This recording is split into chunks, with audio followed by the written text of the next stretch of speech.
An army unit killed several Al-Qaeda-linked snipers during a clash with the armed terrorist groups in Daraya city in Damascus countryside. An official source said that an army unit clashed with an armed terrorist group that was horrifying citizens and attacking public and private properties near Al-Basel roundabout in the city, killing dangerous Al-Qaeda-linked snipers who holed up in citizens' houses after displacing them. The source added that the armed forces seized different sorts of weapons and ammunition as they are continuing the operations to clear the city of terrorist groups that are weakening and wreaking havoc in the city. An army unit pursued a terrorist group in Zamalka in the eastern Ghouta in Damascus countryside, killing some of its members. A source in the city said that the operation resulted in the killing of a number of terrorists from Al-Qaeda-linked Jabhat al-Nusra, including an RPG shooter, in addition to seizing different kinds of weapons and ammunition. The seized weapons included machine guns and advanced sniper rifles.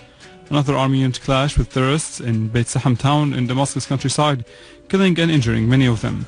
A terrorist called Al-Sheikh Mat'ab from Al-Qaeda was identified. A unit of the Syrian Armed Forces clashed with an armed terrorist group in Al-Zabadani town in Damascus countryside, which was attacking worship places and public properties. An official source said that the armed forces also confronted terrorists from Al-Qaeda in the western neighborhood in the town, killing and injuring a number of them. In Idlib, terrorists opened fire on people and merchants in the vegetable market in Ariha, claiming the life of a woman and injuring her son. An official source said that Al-Qaeda-linked terrorists opened fire randomly inside a heavily crowded market, martyring a woman and causing dangerous injury to her son, who was transferred to the city's hospital. Meanwhile, an army unit destroyed terrorist hideouts from Al-Qaeda-linked Jabhat al-Nusra on Babila Road in Ma'arif al-Nu'man, Idlib, conflicting and inflicting heavy losses upon them. An official source in the city said that several cars equipped with machine guns were destroyed during the operation. In Deir ez-Zor, an army unit clashed with an armed terrorist group near Al-Firdos Mosque in Al-Jbele neighborhood, killing a number of terrorists belonging to Al-Qaeda. Another unit of the army clashed with terrorists in Al-Jbele and Al-Bsayla neighborhoods, inflicting and killing a number of them and injuring others. A unit of the armed forces clashed with an armed terrorist group from what is called Al-Nusra Front in Bursaid Street in Al-Muzaffin neighborhood, killing a number of its members and injuring others. In Hasake, in cooperation with locals, an army unit repelled an attack launched by armed terrorist groups affiliated to Al-Qaeda against houses and public properties in Tel Hammis near Al-Qamishli countryside. A unit of the Syrian Armed Forces confronted an armed terrorist group which tried to attack the law enforcement forces at the checkpoint 45 in Al-Faralluq in Latakia countryside, inflicting heavy losses upon the armed group members. An official source in the city said that the army members killed a number of terrorists and destroyed a car equipped with a machine gun, killing all the terrorists inside it.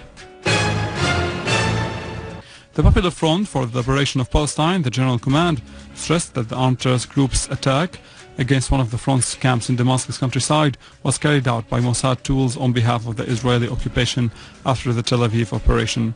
In a statement, the front said that the camp used as a base for training thousands of Palestinian youth and hundreds of commandos who carried out qualitative operations against the Israeli occupation. The statement added that the Israeli occupation attempted to penetrate the camp many times and failed, indicating that after the front's struggle and strong blow to the heart of Tel Aviv during the aggression of Gaza, the enemy restored and resorted to its agents and tools to take revenge through blockading the camp, bombing it, and trying to storm it. It stressed that the attack was an attempt to take revenge after the failure in getting the Palestinian camps involved in the crisis in Syria and because of the front's political stance in condemnation of the international conspiracy launched against the country. About 74 citizens who were not involved in recent bloody events were released in Damascus countryside and Dar'a after turning themselves in and handing their weapons.